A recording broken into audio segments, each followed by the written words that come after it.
नमस्कार, मैं श्रेया दुबे और आप देख रहे हैं समाचार 24+। सीए, जी हाँ, सीए नाम सुनते ही आपके मन में भी सवाल आता होगा कि क्या टॉपिक लेकर बैठ गए। जी हाँ, इन सवालों को लेकर आज हम रविंदर राजोरा सर से मिलने आए हैं, जो कि सीए के साथ साथ बाय प्रोफेशन एक एडवोकेट भी है। आज उनसे हम पूछेंगे कि क्यों बच्चे यंगस्टर्स सीए नहीं बनना चाहते। आज आपके सारे सवालों का जवाब रविंदर राजोरा सर से पाएंगे। सर, आप सबसे पहले तो अपना इंट्रोडक्शन से स्टार्ट करें कि हमारे व्यूअर्स को पता चले कि हम आखिर इंटरव्यू लेने किसका आए हैं। ओके, मेरा नाम सी रविंदर है ना। और मैंने बाय प्रोफेशन सीए भी किया एंड लॉ भी किया, और मैं अपनी ओन प्रैक्टिस में हूँ यहाँ पे नोएडा सेक्टर 18 बेस्ड है। एंड बहुत ही स्ट्रगल वाला फेस है सीए का। इंट्रोडक्शन में ये है कि हाँ, स्ट्रगल करके इस पोजीशन पे पहुंचे हैं। सर, अगर सीए की बात करूं, बाय प्रोफेशन, ये मेरे हिसाब से बीइंग अ जर्नलिस्ट ये बहुत हार्ड कोरिंग है।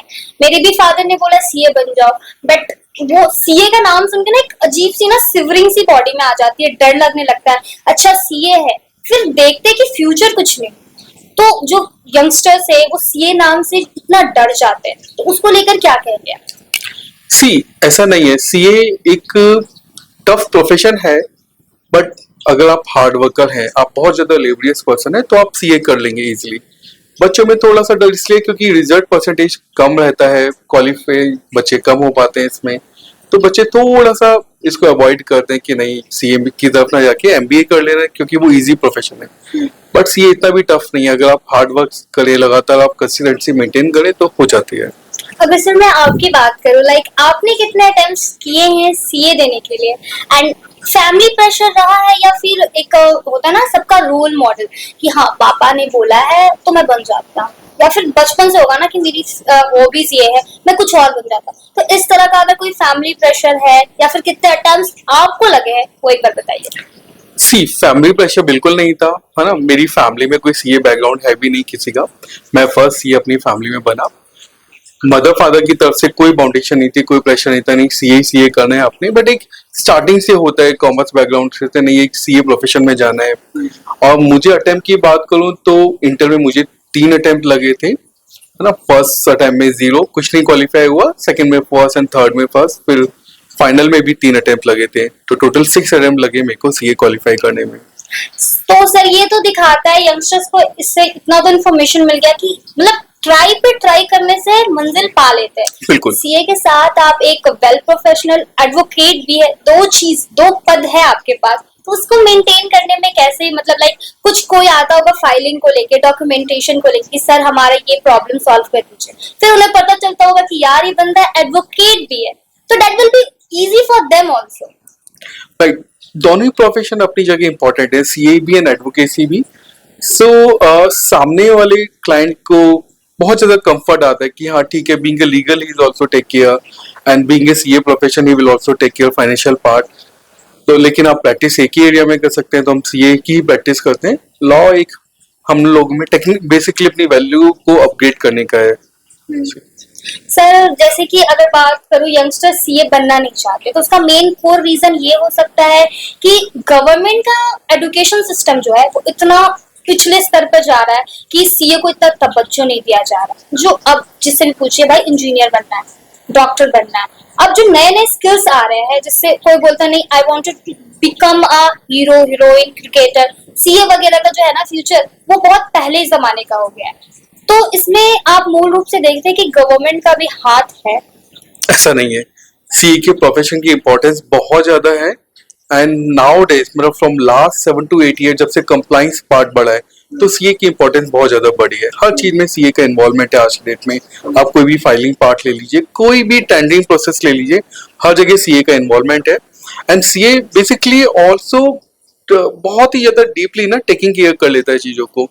इसलिए ऐसा नहीं है कि सीए की इंपॉर्टेंस खत्म है या फिर सीए बच्चे नहीं करना चाहते बिकॉज ऑफ एजुकेशन बैकग्राउंड, ऐसा नहीं है, बिल्कुल नहीं है सर।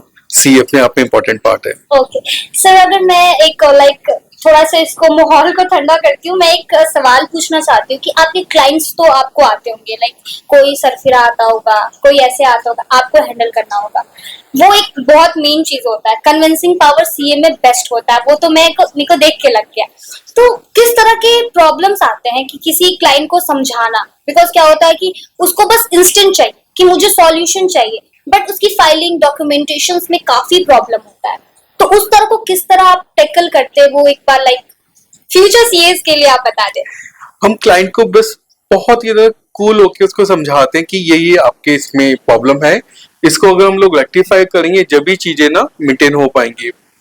और पता नहीं क्या गलत हो गया, but is a part of the process. आप प्रॉपर रिस्पॉन्स करो, प्रॉपर कम्युनिकेशन करो, तो वो रिजॉल्व हो जाती है चीजें। तो हम क्लाइंट को यही कन्विंस करते हैं कि please be patient, will be resolve all this issues.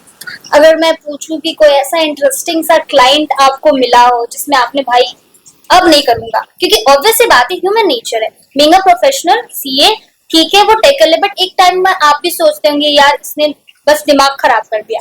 तो एक बार वो थोड़ा सा बता दीजिए अगर कोई ऐसा कोई है तो। नो नीड, उसको शेयर नहीं करते। मिलते हैं बहुत सारे ऐसे क्लाइंट मिलते हैं, बट ठीक है, मतलब over a period of time वो भी थोड़ा सा समझने लगते हैं चीजों को। हाँ ठीक है, ये जो कर रहे हैं वो एकदम राइट ट्रैक है, ऐसा ही होता है प्रोसेस, और इसको सही तरीके से ही करते हैं। सर अगर मैं पूछूं मूल रूप से टेक्नोलॉजी, एआई प्रोफेश सब हो रहा है, ठीक है, मतलब इतना ये चीज बढ़ रहा है, रोबोटिक्स, एआई टेक्नोलॉजी इतना अपग्रेड हो रहा है, तो सीए फील्ड में भी इसका, हर फील्ड में इसका असर दिख रहा है। जॉबलेस हो रहा है, इंडिया जॉबलेस हो रहा है, मैं तो यही बोलूंगी इंडिया जॉबलेस इसलिए हो रहा है क्योंकि हर जगह रोबोटिक्स आ गया। आप कैफे चले जाइए, रोबोट आपको सर्व कर रहे हैं। तो सीए में भी, सीए फील्ड में भी इसका असर देखने को मिल रहा है। ऐसा नहीं, बिल्कुल ऐसा नहीं है।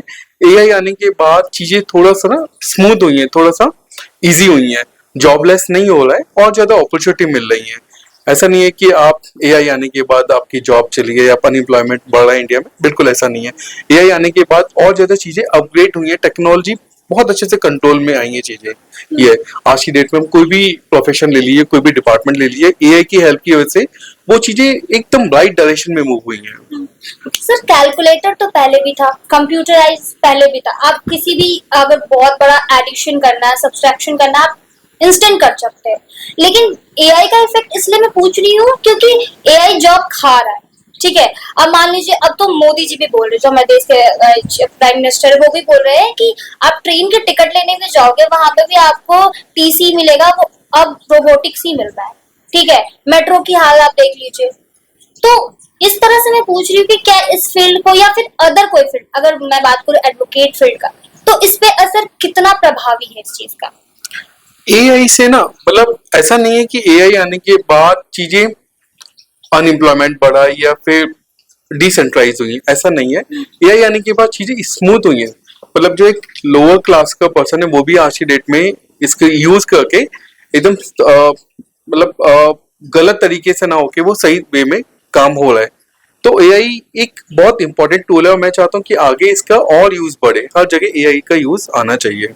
अगर मैं पूछूं सिंपल फॉर्म में कि सर आपको क्या लगता है कि 5 साल बाद, चलिए 10 साल बाद एआई सीए का फील्ड नहीं खाएगा, तो इसका यस और नो में मुझे बस एक बार जवाब दे दीजिए। बिल्कुल नहीं खाएगा, एआई अपनी जगह, सी अपनी जगह। दिमाग का खेल, मतलब ऐसे रोबोट आप बोलना चाहते हैं, रोबोट है तो एक मशीन ही है, ठीक है। तो सर ने बताया है कि जो सीए का फील्ड है वो कितना इम्पोर्टेंट है और कितना इजी वे में यंगस्टर्स इसको ये कर सकते, परस्यू कर सकते हैं। सर यंगस्टर्स के सवाल मन में एक सवाल रहता है कि सीए जो है वो काफी टफ होगा, 2 3 4 अटेम्प्ट करते हैं, एक बार वो हो जाता है। यूपीएससी में भी आप देख लीजिए, लगन जब तक नहीं होगा आप नहीं कर सकते। बिल्कुल, लगन सबसे इम्पोर्टेंट होता है, ठीक है। आप भले किसी भी फैमिली से बैकग्राउंड मतलब बिलोंग करते, गरीब हो या फिर अमीर, वो मैटर नहीं करता। तो एक बार यूजर्स मतलब हमारे ये को बताइए व्यूवर्स को कि सीए के लिए किस तरह का प्रिपरेशन इंपॉर्टेंट होता है। और अगर बात करूं आपसे, तो आप किस तरह से प्रिपरेशन कर रहे हैं। लाइक मम्मी पापा भी बोलते हैं 8 घंटे पढ़ लो, बट वो 8 घंटे पढ़ना is not important, concept clear करना इज इम्पॉर्टेंट। ट्रू, ये बात फैक्ट है। कॉन्सेप्ट अगर आपके क्लियर होंगे ना, तो आप ज्यादा अच्छे से सीए का एग्जाम को अटेम्प्ट कर सकते हैं। ये मैटर नहीं करता कि 8 घंटे पढ़ रहे हैं या 10 घंटे पढ़ रहे हैं, ये इंपॉर्टेंट नहीं है। द इम्पोर्टेंस दैट कि जितनी देर आप पढ़ रहे हैं वो आपका एक आउटपुट निकलना चाहिए, परफॉर्मेंस आनी चाहिए, आपके कॉन्सेप्ट क्लियर होनी चाहिए, आपके फंडे क्लियर होनी चाहिए। बिकॉज एग्जाम में कोई भी सवाल आ रहा है ना, तो वो समझिए कि फर्स्ट टाइम इन अर्थ पे आया है वो, पहला कहीं से भी वो पास नहीं होगा। तो आपको अगर कॉन्सेप्ट क्लियर होंगे जब भी आप उसको अटेम्प्ट कर पाएंगे। सर सीए के साथ आप एडवोकेट भी है, तो ये दोनों चीज आप किस तरह हैंडल करते हैं? नहीं हैंडल करते, ओनली सीए की प्रैक्टिस करते हैं। Advocacy is only a simple degree purpose. अगर कोई आपसे लाइक कोई प्रॉब्लम हुआ, किस तरह का एडवोकेट लाइक उसको भी तो आप प्रैक्टिस करते होंगे ना बाय प्रोफेशन। अगर आपने उस चीज को लिया है तो किस तरह का, फैमिली या फिर क्रिमिनल, एक बार जस्टिफाई करते बस। नथिंग, कुछ नहीं, ओनली वो नाम के लिए बस। Only for maintaining the profile. Right. Okay, thank you so much my sir. Pleasure. Subscribe करें हमारे YouTube चैनल समाचार 24 प्लस को और लेटेस्ट अपडेट के लिए बेल आइकन पर क्लिक करें।